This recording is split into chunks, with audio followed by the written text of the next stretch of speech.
Bueno, bos días. Empezamos, rematado o Consello da Xunta de Galicia, como sempre, doulles conta dos asuntos máis importantes sobre os que tratamos e adoptamos acordos. O primeiro, estamos en vísperas do Día Grande de Galicia, o 25 de xullo, saben que o 24 é a entrega do galardón máis importante, que se entrega dende a Xunta de Galicia, que son as medallas de Galicia. Este ano, as medallas, saben que nos últimos anos especialmente sempre tentamos darlle unha orientación, unha mensaxe a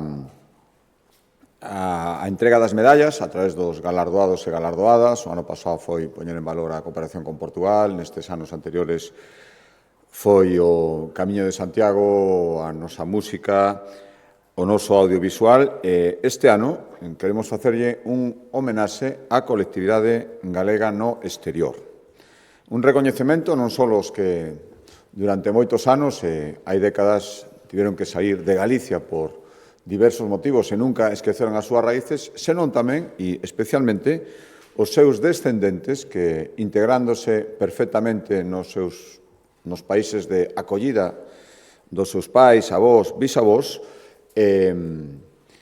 desenvolvendo papeles importantes como nacionais deses países tamén, nunca esqueceron as súas raíces e siguen exercéndoas nos lugares onde viven. E, polo tanto, son un gran exemplo de integración, de talento, de esforzo, de traballo e siguen contribuindo a engrandecer non só os territorios nos que naceron, senón tamén os territorios dos que siguen formando parte e formaron parte os seus antepasados. E, polo tanto, hoxe acordamos concederlle a Medalla de Ouro de Galicia a 4 galegas do exterior, que son un exemplo do compromiso de que todos os cidadáns, nacesen onde nacesen, fan medrar o seu país de destino, pero nunca esquecen a Galicia. Son 4 medallas. A primeira será para Claudia Álvarez, que é empresaria argentina de orixen galega que preside o grupo Álvarez Argüelles Hoteles. É un negocio familiar, iniciouse en Mar de Plata e agora ten hotéis por diversos puntos de América e, ademais, sigue mantendo un forte vínculo con Galicia e tamén con España a través do seu cargo como vicecónsul honoraria de España en Mar del Plata. A segunda medalla será para Beatriz Gil, que é fiscal xefe de menores no cantón suizo de Argovia. Mantén unha estreita colaboración co asociacionismo galego na cidade de Zúrich e en toda esa zona e participa activamente en actividades culturais e sociais da colectividade galega. Homenaxeada tamén Carla Angola, filla dun ourensá exiliada tras a Guerra Civil, que hoxe é unha das xornalistas máis influíntes en Venezuela. Traballou 18 anos en Globovisión como presentadora na lista política, vive agora en Miami, onde dirixe a súa propia plataforma de comunicación digital na que conta con millóns de seguidores. E, por último, galardoada tamén a odontóloga brasileira Camila Fernández, unha das profesionais de odontoloxía máis reputadas no Brasil. Unha actividade científica e académica moi salientable e, ademais, un estreito contacto coa súa terra de orixe. Durante anos exerceu como presidenta da Asociación de Empresarios Galegos en Río de Janeiro. Por lo tanto, estas 4 mulleres, por sí mesmas, pero sobre todo polo que representan de integración nos seus territorios e conexión estreita coa terra da que tamén sinten que forman parte, lo que simbolizan perfectamente o cometido, o obxectivo buscado coa concesión destas medallas Galicia. Noraboa ás 4, noraboa a todo o que representan as súas familias e a colectividade galega no exterior. Cambio de acordo, a proposta da Consellería de Educación, hoxe autorizamos incorporar, xa para o vindeiro curso escolar, que empezará no mes de setembro, 900 profesores máis na etapa de educación secundaria. Con que obxectivo? Pois doble obxectivo. Primeiro, garantir unha atención aos alumnos máis individualizada e tamén atender a diversidade e o ensino inclusivo nas aulas. Para este doble obxectivo, decía que son 900 profesores en total, 750, logo, ademais dun acordo sobre os horarios cos sindicatos. A partir de setembro, estes 750 profesores máis nos institutos galegos de ensino público permitirán que os profesores, a plantilla de profesores de docentes, teña máis tempo para tarefas complementarias á propia ensinanza, as propias horas dedicadas a dar clase. Atención ás familias, gardas, proxectos educativos, xestión da biblioteca e das instalacións educativas que haxa nos diversos centros, en definitiva, tempo para, ademais de dar clase, que, por suposto, seguirán facendo actividades complementarias a esa actividade educativa de ensino directo. E decía que o dobre obxectivo complétase con 150 novos profesionais en secundaria para reforzar a atención ao alumnado con necesidades especiais, para seguir avanzando no ensino inclusivo. Destes 150 novos mestres que se incorporan, 100 son especialistas en pedagogía terapéutica e 50 son orientadores. Seguimos en educación, cambio de acordo, hoxe acordamos renovar a colaboración que vimos mantendo hai anos coa Comisión Fulbright para facer posible que o vindeiro curso existan 43 auxiliares de conversa nativos estadounidenses para o alumnado galego. Son casi 600.000 euros, dos cales a Xunta chega ao 90%. Digo que son 43 auxiliares de conversa en lingua inglesa que palían solo en parte a falla que vai haber dos auxiliares que financiaba o Goberno Central, que deixou de facelo por unha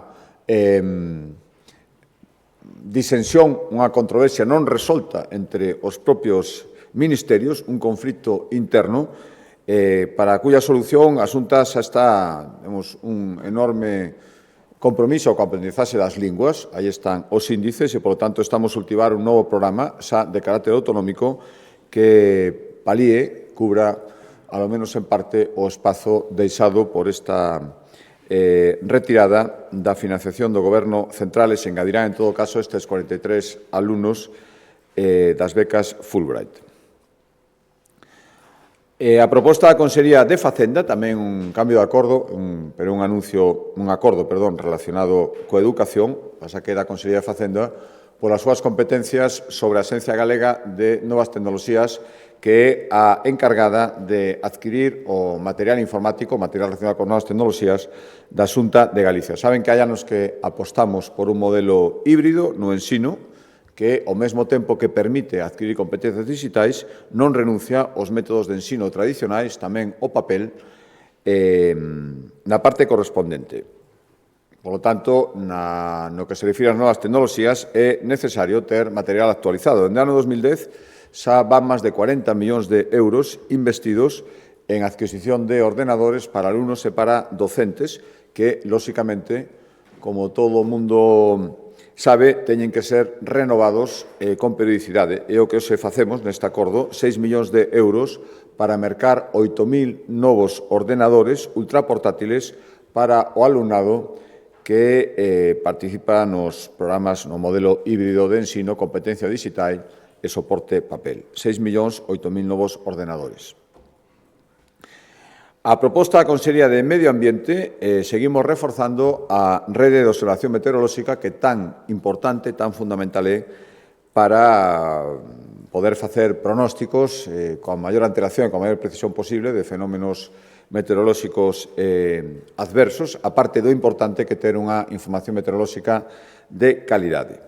Por lo tanto, para cumprir este objetivo, hoxe acordamos investir 1,6 millóns de euros para introducir reformas moi importantes no radar meteorolóxico que a Xunta de Galicia ten no Concello de Cuntis e que vai supoñer, despois destas reformas, que este radar se sitúe a vanguarda entre os máis avanzados, e non o que máis, en determinadas predicións dos radares deste tipo que existen no noso país, en España. Ninguna outra comunidade autónoma vai contar cun radar e cunha tecnoloxía tan avanzada, e isto vai redundar, lóxicamente, na calidade e na fiabilidade na recollida de datos e nas predicións. Vai poder seguir emitindo, ademais, información en condicións adversas ou moi adversas, fortes choivas, tormentas, granizo, sen ningún tipo de interrupción, co importante que supón isto nestes momentos, por desgracia, vímolo en algunhas ocasións.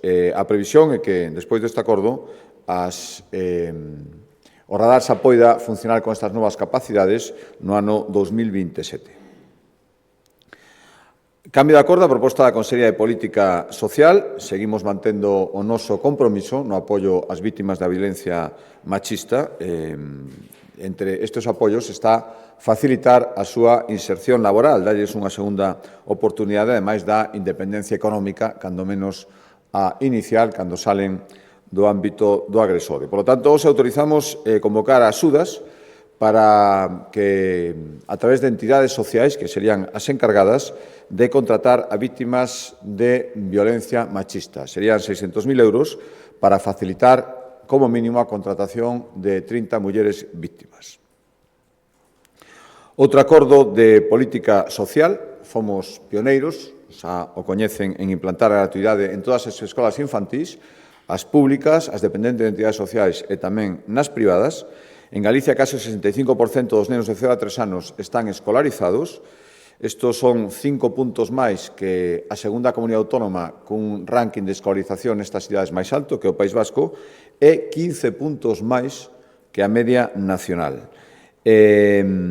Somos a comunidade autónoma onde máis familias poden acceder a unha escola infantil gratuita. E para seguir facendo isto posible, aprobamos un orden de axudas para manter a gratuidade nas escolas infantís e nas de iniciativa social. Lóxicamente, haberá outras para os outros tipos de escolas, empezando polas que dependen da Xunta. Pero estas son para manter a gratuidade nas privadas e nas que dependen de entidades de iniciativa social.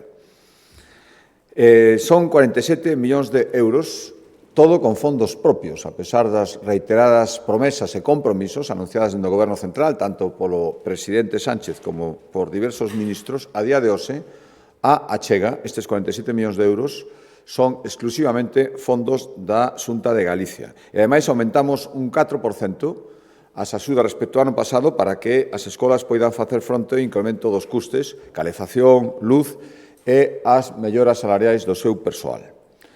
Vai haber, ademais, un calendario único de matriculación para todas as escolas de iniciativa social e as privadas e terán prioridade as familias nas que traballan os dous proxenitores ou, se son monoparentais, o proxenitor, as familias con que xa teñan irmáns no centro e os fillos de persoal que traballe na escola. Cambio de acordo, paso sector privario, un acordo para seguir apoiando as cofrarías na mellora das instalacións dos portos e lonxas que utilizan a diario. Aprobamos a distribución definitiva de casi 7 millóns de euros, 6,8 millóns de euros, para 60 entidades, basicamente cofradías, distribuídas por todo o noso litoral, para seguir modernizando as infraestructuras e os equipamentos nos portos pesqueiros, e nas lonxas. As achegas para que van a ser? Pois para melloras de eficiencia enerxética, sensores, aumentar a eficacia e os aforros das cámaras de frío, instalacións de autoabastecemento, tamén melloras para seguir avanzando na seguridade no traballo e modernizar os equipos que garanten a trazabilidade dos produtos que agora mesmo se exixen para poder comercializalos.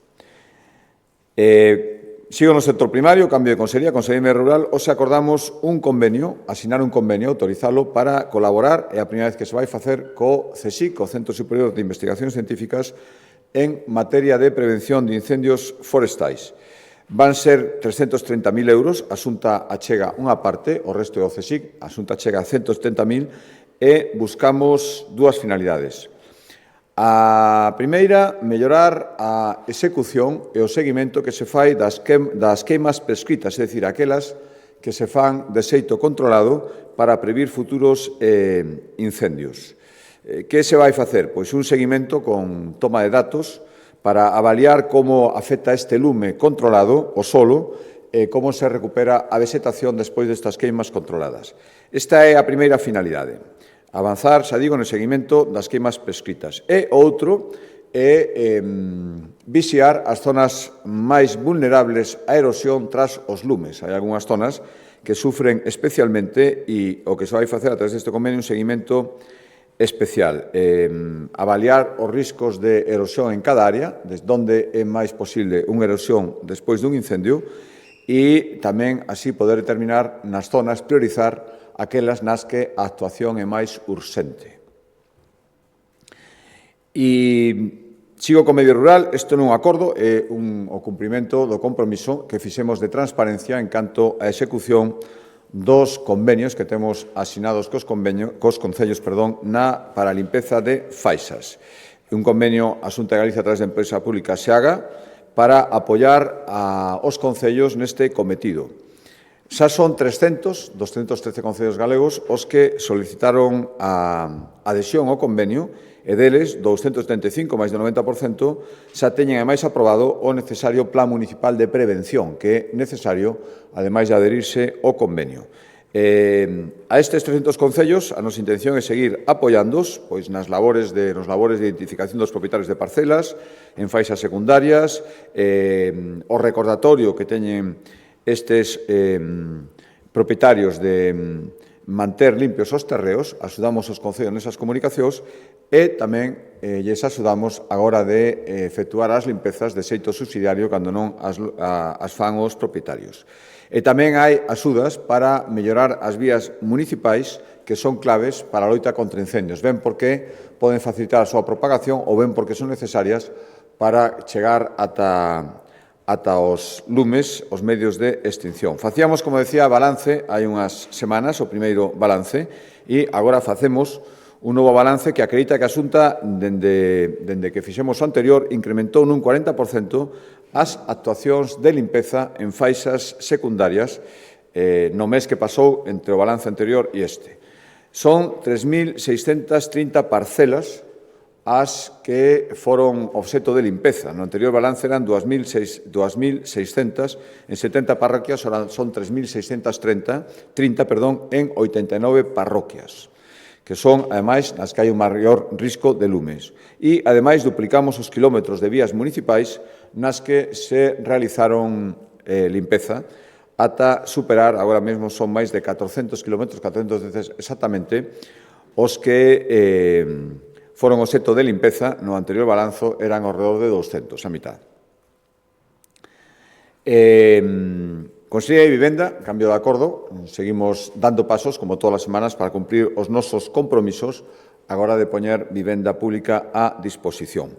Neste caso, non é unha promoción de vivenda pública, como se ven facendo nestas últimas semanas, é unha promoción feita pola Xunta de Galicia, pero chamados alosamentos compartidos, porque sabemos que un dos grandes problemas da mocidade é a necesidade de acceder a unha vivenda. Hai varias iniciativas, o bono Emancípate para os primeiros gastos tras independizarse, axudas ata 20.000 euros para mercar unha vivenda protexida, avais de ata o 20% do custe da vivenda, reserva que temos do 40% da vivenda protexida en aluguer, 25% en venda para os menores de 36 anos, pero, ademais, outra medida, ademais, é o cumprimento dun compromiso anunciado, é construir os alosamentos compartidos, aqueles nos que a xente moza durante os primeiros anos pode vivir neles baixo este réximen de compartición. Comprometímonos na Xunta de Galicia a facer alosamentos compartidos nas cidades de Santiago, Lugo, A Coruña e Vigo. En Santiago e Lugo todos os trámites están moi avanzados. A previsión é, antes de que remate este ano, poder facer a licitación das obras e, no caso de Vigo, os trámites ainda están máis avanzados e, por tanto, o acordo de hoxe é precisamente licitar as obras para construir 80 alosamentos compartidos na cidade de Vigo para menores de 36 anos, no barrio de San Paio de Navia. O importe serán 9,6 millóns de euros. Dous acordos en materia de sanidade. O primeiro ten que ver co posto punteiro, o empeño da Xunta de Galicia en tomar acordos que sitúen a Galicia nunha posición cada vez máis punteira na materia de oncoloxía, na loita contra o cancro. Saben que hai varias iniciativas, por centrarme na que é o obxecto deste acordo, dentro do obxectivo que imos cumprir de ser a primeira comunidade autónoma en poñer en marcha un centro de protonterapia público que vai albergar a novísima, a avanzadísima e innovadora terapia de protóns, e máis vai estar centrada especialmente na poboación infantil. Queremos poñelo en marcha canto antes, un investimento moi importante, 60 millóns de euros, dos cales unha parte importante, 28, son, como saben, aportados pola Fundación Amancio Ortega e outra parte aportada pola Xunta de Galicia. Insisto que a nosa intención é que finais deste ano, principios do que ven a máis tardar, poida empezar a recibir xa os primeiros pacientes. Por eso seguimos dando pasos e tomando acordos para facer esta data posible e hoxe acordamos destinar 14,5 millóns de euros de fondos da Xunta de Galicia para adquirir os equipos de imaxe que necesarios para que poida funcionar correctamente, axeitadamente, o acelerador de protóns no centro de protonterapia. Por tanto, 14,5 millóns de euros, equipos de imaxe de última tecnoloxía para cumprir ese obxectivo de poñelo en funcionamento canto antes.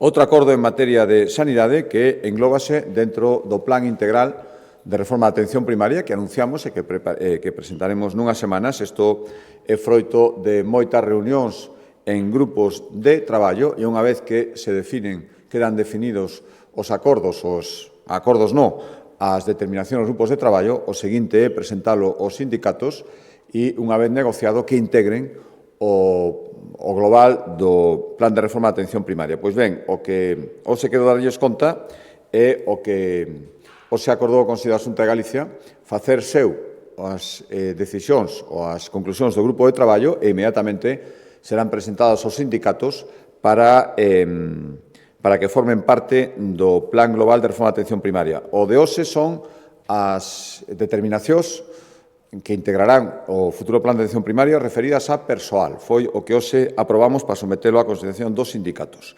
Un dos objetivos principais, temolo dito repetidamente, é que os sanitarios gañen tempo para poder facer o fundamental, o máis importante que atender os pacientes, e iso que implica moitas cousas, entre eles reducir a carga burocrática para mellorar a calidad asistencial. Xa pusemos en marcha unha unidade especial de administrativos para aliviar deste tipo de tarefas os sanitarios e hoxe, esta medida xa estaba tomada, hoxe, como decía, seguimos avanzando e lle dimos o visto e prace a proposta para a planificación de recursos humanos de atención primaria que será de aplicación, unha vez sexa aprobado este plan, no que resta de década, ata o ano 2030. Xa decía que esta parte de recursos humanos será presentada inmediatamente aos sindicatos e consiste no seguinte. Queremos, lóxicamente, reforzar con novas prazas as diferentes categorías, especialmente nos centros de saúde e nos puntos de atención continuada, que ahora mesmo son os que máis o necesitan.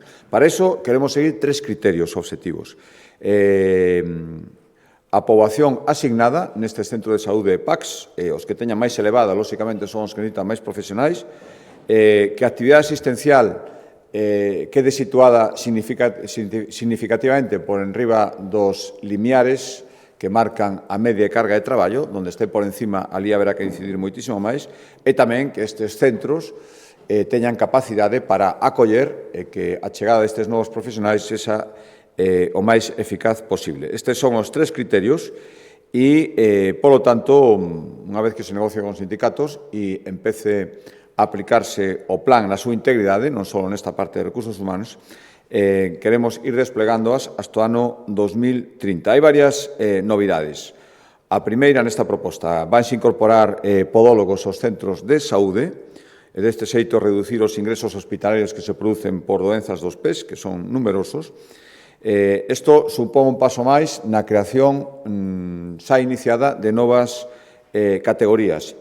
Xa incorporamos os dietistas nutricionistas no ano 2025 e a intención do plan, o que hoxe se propor aos sindicatos, é ir ampliando progresivamente as prazas para cumprir os ratios que queremos acordar. Por exemplo, nesta proposta que hoxe aprobou o Consello, está unha praza de enfermería por cada praza de medicina de familia.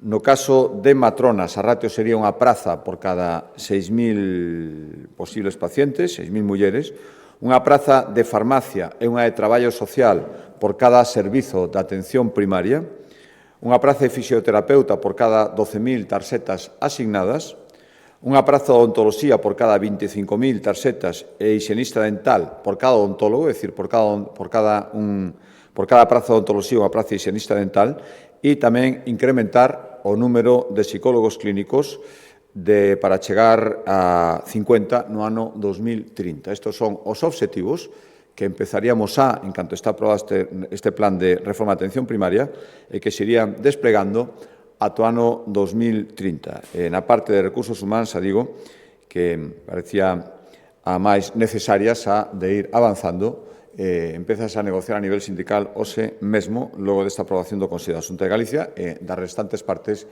iremoslle dando conta según vayan estando concluídas polos grupos de traballo.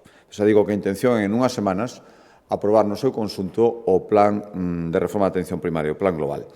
Cambio de acordo, a proposta da Consellería de Economía, acordamos lanzar axudas para seguir promovendo o uso da madeira na construción. Axudas por valor de 5 millóns de euros, poderán beneficiarse tanto empresas como particulares, e as axudas son para nova construción, rehabilitación ou reformas. Hai unha novidade respecto a axudas de outras convocatorias, é que as achegas máximas poden chegar a 250.000 euros para os chamados proxectos singulares, que son aqueles que usen solucións técnicas por primeira vez, proxectos pilotos, e, polo tanto, que se esa primeira vez que se aplican en Galicia, terán un estímulo maior, coa intención de comprobalas, testalas e ver se son de aplicación a nosa comunidade autónoma. El último acordo, tamén da Consellería de Economía, que está dentro ademais é un compromiso adquirido no debate sobre o Estado de Autonomía, avancei que a Xunta pensaba promover unha ampliación de capital en recursos de Galicia para poder abordar novos obxectivos, que ao final o global é implantar instalacións que teñan que ver co aproveitamento dos nosos recursos, co obxectivo irrenunciable de que a poboación, sobre todo a que está no entorno, poida resultar beneficiada directamente. Xa o fixemos hai pouco co Parque de Mondigo, cun abaratamento moi sensible, moi importante do coste da enerxía para os habitantes da contorna. Para poder seguir cumprindo estes obxectivos, o Consello autorizou que se inicien os trámites para duplicar o capital de recursos de Galicia, que pase máis que duplicar dos 44 millóns actuais a estar como mínimo nos 100 millóns. A esta ampliación poden acudir todos os socios actuais e tamén outros novos socios que queiran participar cumplindo os requisitos que se exixen para ser socio de Recursos de Galicia. A Xunta, lóxicamente, socio actual, vai acudir a esta ampliación coa premisa de que a nosa participación, que ahora mesmo é o 34%, se manteña nesa porcentaxe. Por lo tanto, hai que aportar recursos, pero vaise facer a custe cero para as arcas autonómicas, porque a Xunta que vai facer a chegar as súas participacións que xa temos en activos enerxéticos en Galicia, xa temos actualmente, e que agora pasarán a formar parte de Recursos de Galicia. En concreto, imos aportar, para seguir mantendo co capital ampliado o noso 34%, a participación do 31% que a Xunta mantén na distribuidora de gas Nezgia Galicia, e o 4% que Inega posúe en 6 parques eólicos ahora mesmo en Galicia. Eso será aportado como capital da Xunta de Galicia, por lo tanto, non haberá que traer outros recursos das arcas autonómicas para, nun capital ampliado, manter a noso porcentaxe de participación. E o último acordo, que explicará máis polo miúdo o Consello de Cultura, chega nun momento moi oportuno, se mesmo arranca en Corea do Sur o Comité da UNESCO, que vai tomar a decisión sobre si a Ribeira Sacra obtén o recoñecemento como patrimonio mundial. Van ser unha vintena de expertos, 33 candidaturas, entre a que está a candidatura galega. Chegamos a este comité, e quero volverlo a agradecer, supoño que fará tamén o conselleiro, a colaboración conxunta, por suposto, de todos os asentes sociais, de todas as entidades, as administracións galegas, concellos, pero tamén do Goberno Central e do embaixador de España na UNESCO. Por lo tanto, agora chegamos á fase final, pero, dende logo, a candidatura da Ribeira Sacra é unha candidatura sólida, unha candidatura rigorosa e unha candidatura novidosa. E, polo tanto, dadas as datas, creemos moi oportuno facer balance das cantidades, 8 millóns de euros, que investiu a Xunta de Galicia nestes últimos anos na conservación e mellora dos bens da Ribeira Sacra, con vistas a esta candidatura neste momento decisivo, pero ahora, para explicar máis pelo unido, dou a palabra ao conselleiro.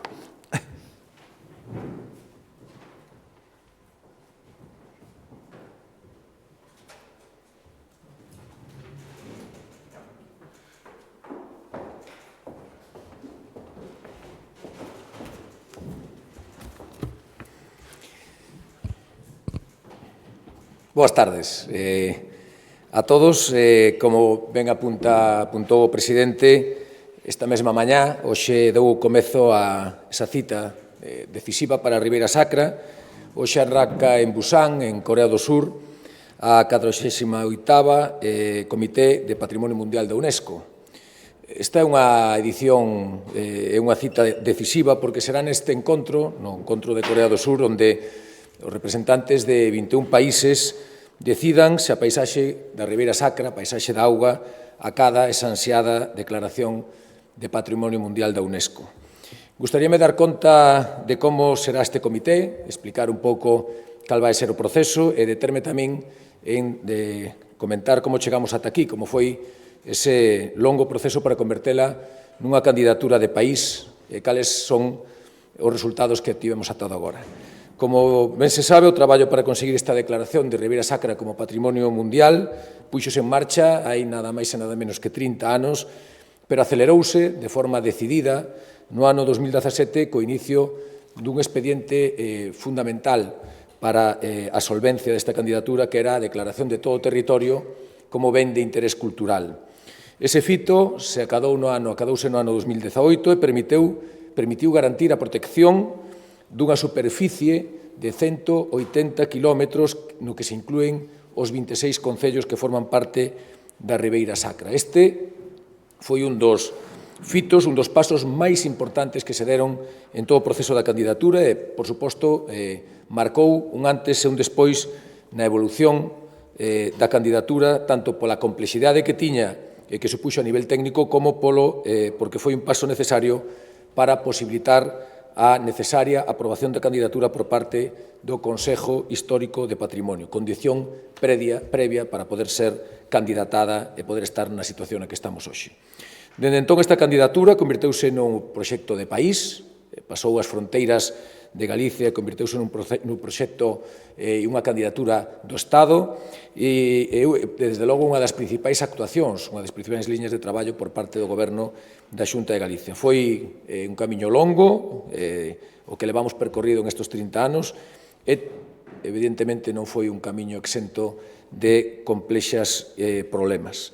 Tuvemos que superar importantes retos, como ben saben, un dos máis importantes foi no ano 2021, cando, en coordinación co Goberno de España, tomamos a decisión de aprazar a presentación da candidatura. Foi unha decisión difícil, complexa, pero creo que a facíamos dende o convencemento de que era o mellor, que era o máis recomendable para a Ribeira Sacra e, polo tanto, para Galicia, para España e para a candidatura. Ese aprazamento permitiu-nos traballar nun novo expediente que acredita con toda a rigurosidade, calidade e forza esos valores excepcionais da Ribeira Sacra.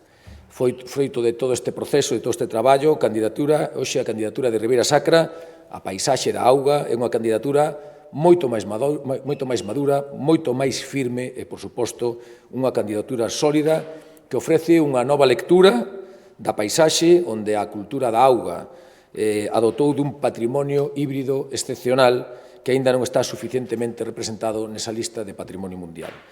Ademais, ao longo destes últimos meses, puxemos en marcha diferentes accións para a posta en valor da candidatura.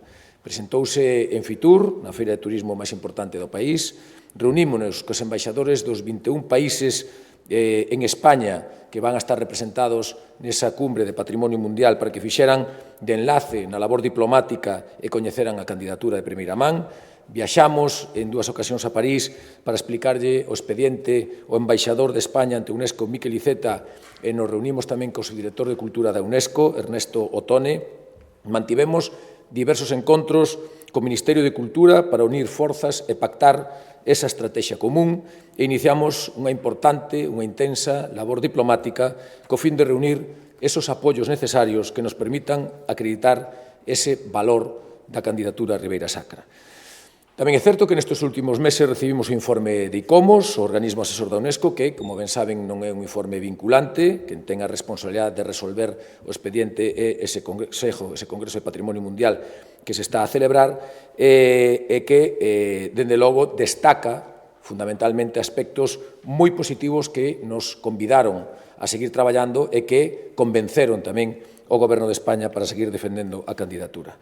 Foron anos de traballo, de estudo, que, desde logo, corresponde agradecer a todas as persoas que fixeron posible soñar con esta candidatura, a todos os técnicos implicados e que nos permitan que hoxe, ademais, como ben apuntaba o presidente, tamén co compromiso con esos máis de 8 millóns de euros que leva invertido a Xunta de Galicia, hoxe a Ribeira Sacra, xa só polo feito de ser candidata á Declaración de Patrimonio Mundial, sexa un territorio máis vivo, máis coidado e, por suposto, moito máis recoñecido.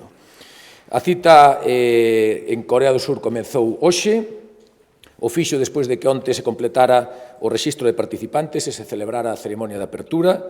Durará ata o vindeiro mércores 29 de xullo e ao longo destas xornadas están previstas diversas actividades, entre as que destaca, por suposto, a avaliación dos 33 expedientes que aspiran a acadar o máximo recoñecemento patrimonial por parte da UNESCO.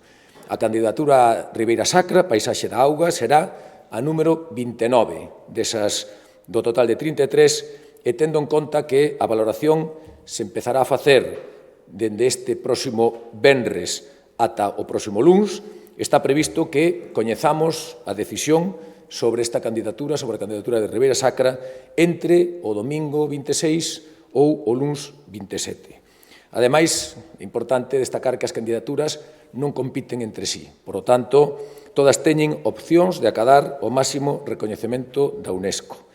Da análise das candidaturas ocuparánse os embaixadores, cos que xa dicía antes que tuvemos intensos contactos dos 21 estados representados en ese Comité de Patrimonio Mundial.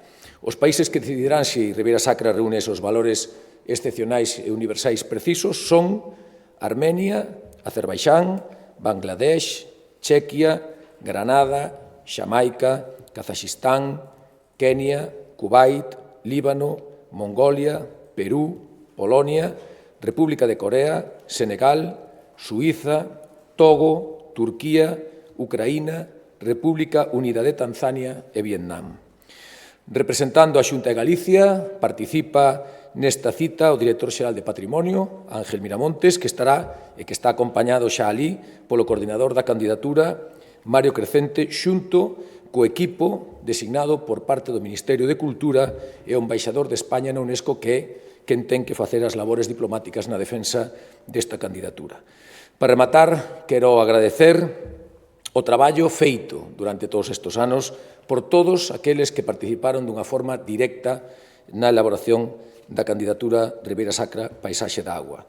Administracións, por suposto, apuntaba o presidente, a leal colaboración do Goberno de España, do Ministerio de Cultura e do Embaixador de España na UNESCO, Miquel Iceta, e o Ministro de Cultura, Ernesto Urtasun, e todo o seu equipo, que está, ademais de convencido da calidade da candidatura, está perfectamente representado tamén en Corea do Sur para a defensa e para os traballos de defensa da candidatura, tamén aos técnicos da Xunta de Galicia e os técnicos externos que participaron no proceso, asociacións, entidades, axentes presentes no territorio, concellos e diputacións, todos remamos a favor desta candidatura extraordinaria.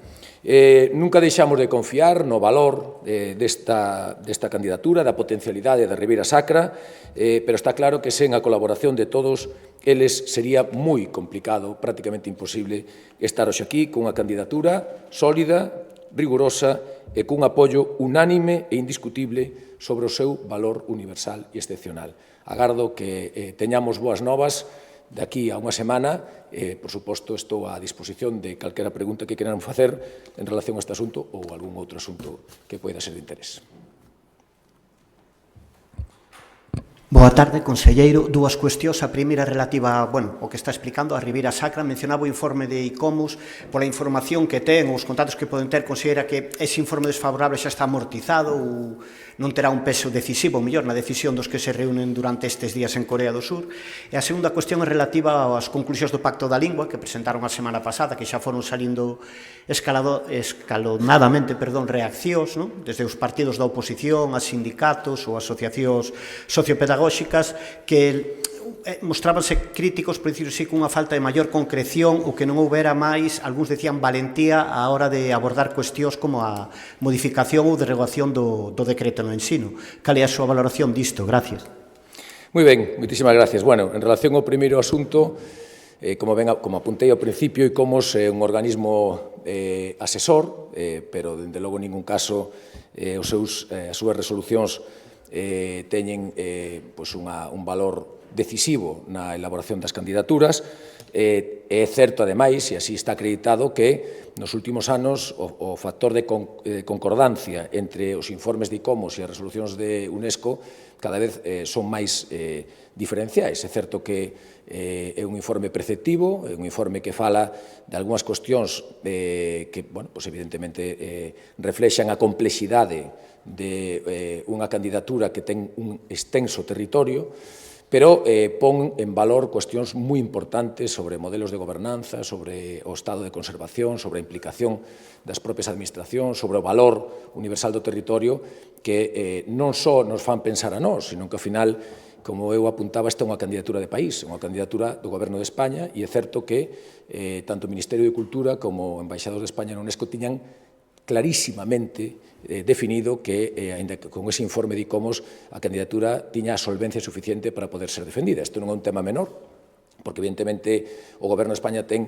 unha certa reputación en UNESCO e a decisión adoptada polo Goberno de defender a candidatura pese a ese informe de ICOMOS creo que avala o traballo feito e a rigurosidade da propia candidatura. Por tanto, non entramos en se está amortizado ou non, o que si creemos é que unha vez salvado ese informe, cando o Goberno de España decide presentar a candidatura e defendelo porque está seguro e convencido da solvencia e da rigurosidade da mesma.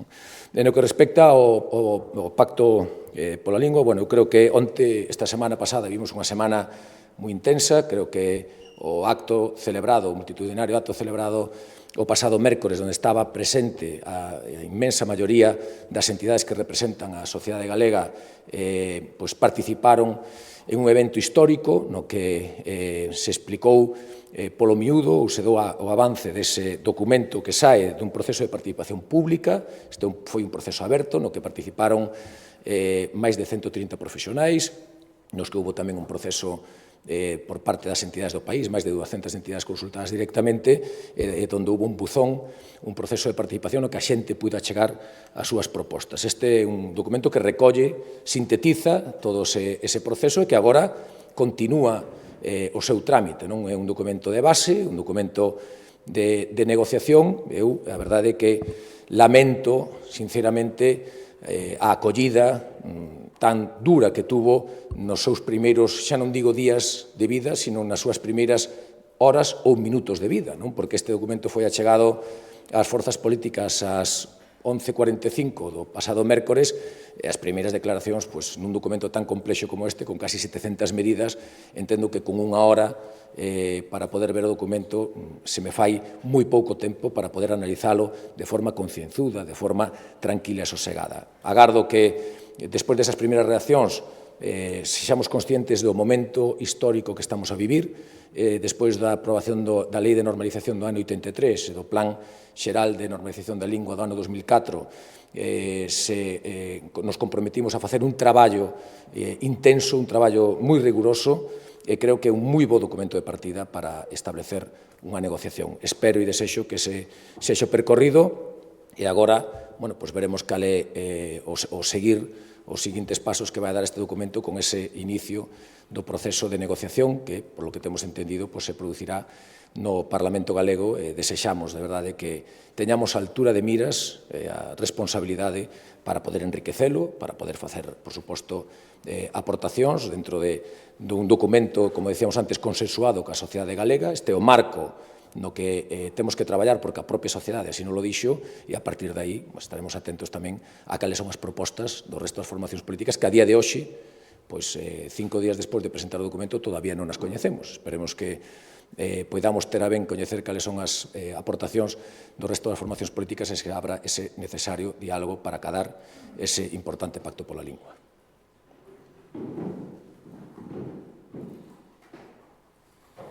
Sí, bons días.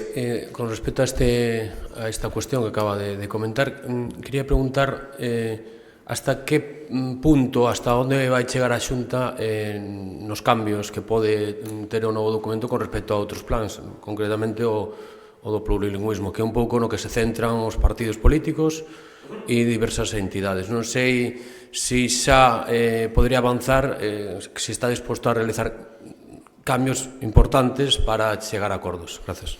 Moi ben, moitísimas gracias. Bueno, a ver, eu creo que hai un tema que non debemos de olvidar. A sociedade galega participou e falou, non? E falou, eu creo que uns términos donde non hai ninguna dúbida que quere un ensino en equilibrio, un ensino onde se acrediten a competencia xa non son as dúas linguas, no castelán e no galego, senón tamén no inglés, un ensino plurilingüe no que o galego ten que ter un espacio central, non?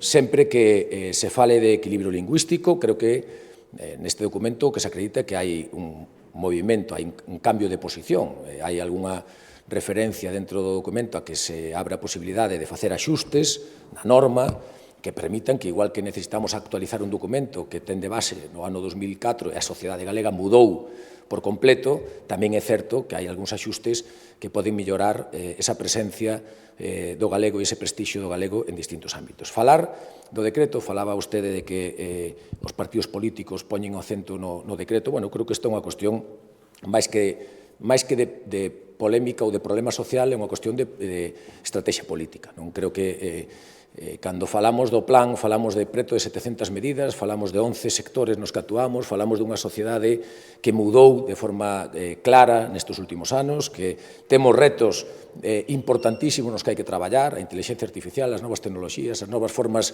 de comunicación entre a xente nova, os retos que temos tamén nunha sociedade cada vez máis urbana e, por tanto, creo que aquí se dá solución, se aplican medidas para intentar atallar esos problemas e prestixar o uso do galego. Entendemos, e así tamén se reflite no documento, non é un problema de competencias, non está acreditado que sexa un problema de competencia, porque as competencias están acreditadas en todos os informes que manexa a Consellería de Educación, as competencias en galego, senón está nun problema de uso e de prestixio social. Aí van dirixidas unha parte importante das medidas, pero efectivamente dentro, sin entrar tamén nun reduccionismo, nun documento tan amplio, si é certo que sabemos que vai estar unha parte do debate no ámbito do ensino e creo que se fai unha lectura tranquila e sosegada do documento, hai medidas que evidentemente permiten observar que se fala da modificación da norma, que se fala sempre dentro do equilibrio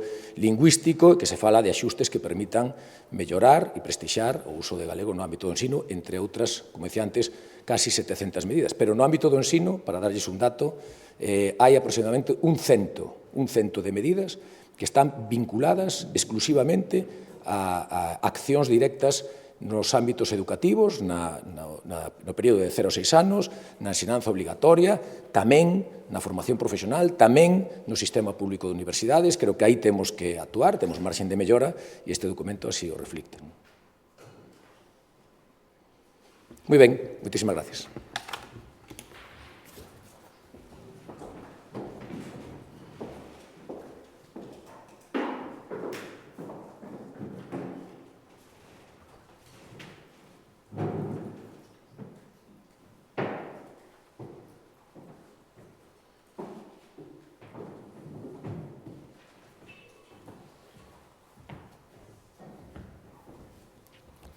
Boa tarde, presidente.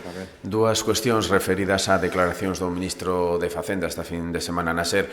Unha delas sobre financiamento, pedíalle a Xunta que abandone o victimismo, dicía, e que se poña a negociar bilateralmente co Estado. En referencia ao traspaso da AP9, aseguraba o ministro que o que a Xunta quere é que o Estado lle poña un laciño á AP9 e que a traspase libre de cargas. Que opina destas dúas declaracións? Gracias. Sí. A primeira, bueno, se o ministro quere chamarlle victimismo a deixar a Galicia nesa proposta como a segunda comunidade autónoma de 17 con peor financiamento, eu non lle chamaría victimismo, chamaríalle injustiza inexplicable. Por lo tanto, é iso que estamos denunciando e a única maneira de solucionalo é dicirlle que se fagan as cousas como se teñen que facer. Se nós temos unha rebaixa tan importante na nosa porcentaxe de financiamento é porque hai algunhas comunidades autónomas que van ter un aumento como mínimo nesa mesma proporción.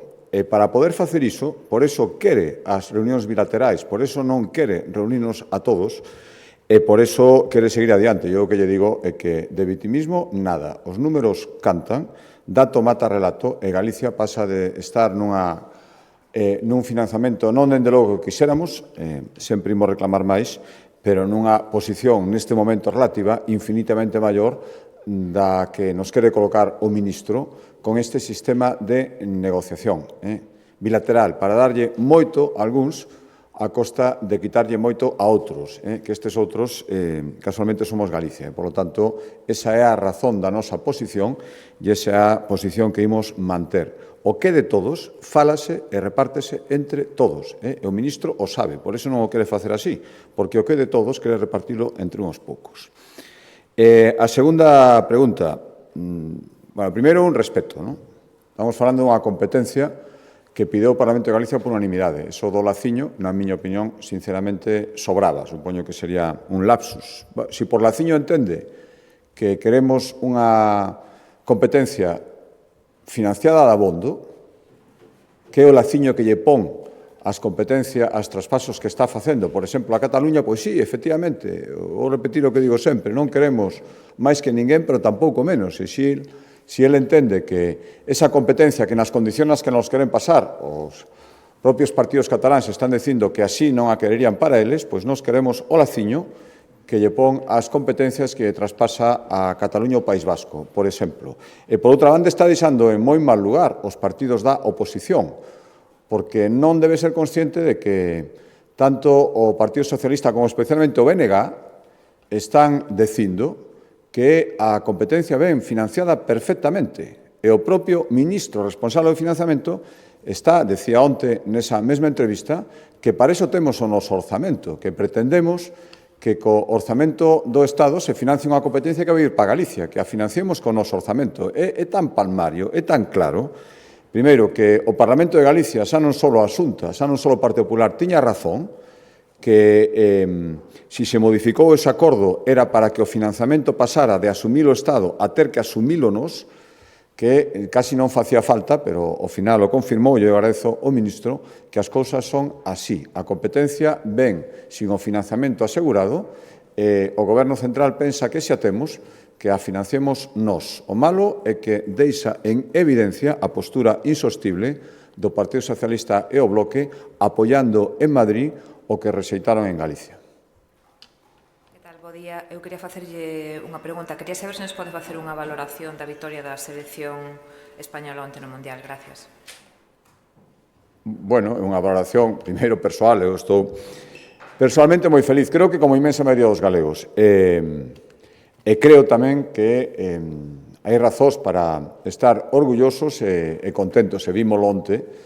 Eu presenciei nunha pantalla na cidade de Vigo, xunto con miles de persoas, e esta mesma escena foi repetida en moitísimos lugares de Galicia, onde a xente estaba orgullosa, porque nos gusta o deporte, porque nos gusta que gane a selección do noso país. Foi un enorme orgullo, ademais, ver a Borja Iglesias levantar a Copa do Mundo coa bandeira galega na súa cintura. Creo que é un perfecto resumo de como entenden isto a inmensa maioría dos galegos e galegas. Os que din que non o viron porque non lles interesa, casualmente nunca lles interesan as cousas de este tipo. Pero creo que o que están facendo é mezclar a política co deporte, que non ten por que ser así. Isto é un orgullo colectivo que deberá trascender as ideoloxías. O que pasa é que sempre mezclan a ideoloxía en todo, pois non acaban de entendelo. Eu estou moi orgulloso do punto de vista persoal, porque me gusta o fútbol e porque me gusta que gane a selección do meu país. E se ademais había un galego na selección, moitísimo máis.